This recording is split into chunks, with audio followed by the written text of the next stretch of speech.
Армысыз. Менің атым Алибек Касимов. Өзімнің қысқаша өмір баянымды айта кетейін. Қарағанды қаласының тумасымын, мектепті сонда бітірдім.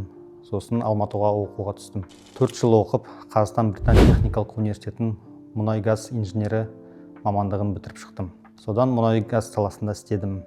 Магистратурамен болашақ арқылы Англияның үздік университеттерінің біріне түсіп, сонда магистратураны бітірдім, Imperial колледжді.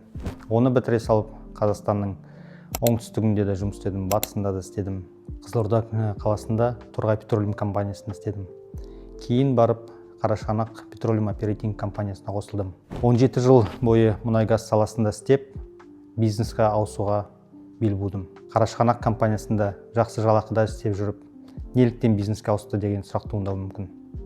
Оған сұрақ бір.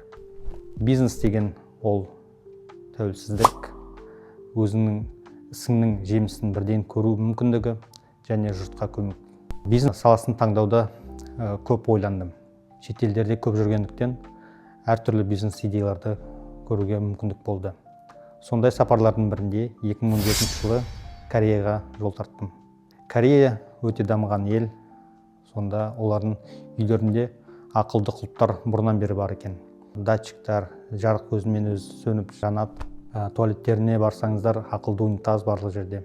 Соларды көріп, өзіме қатты ұнады. Қазақстанда ол кезде ондай көп болмайтын. Тек қана Хайвел сияқты сондай кореялық компания салған үйлерде ғана болатын. Кейін ойымда қалып қойды ақылды үй системасы туралы ой.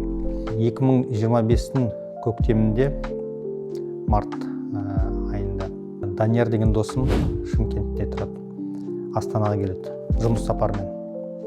Онымен кездесіп қалып, ол өзінің идеясын айтты.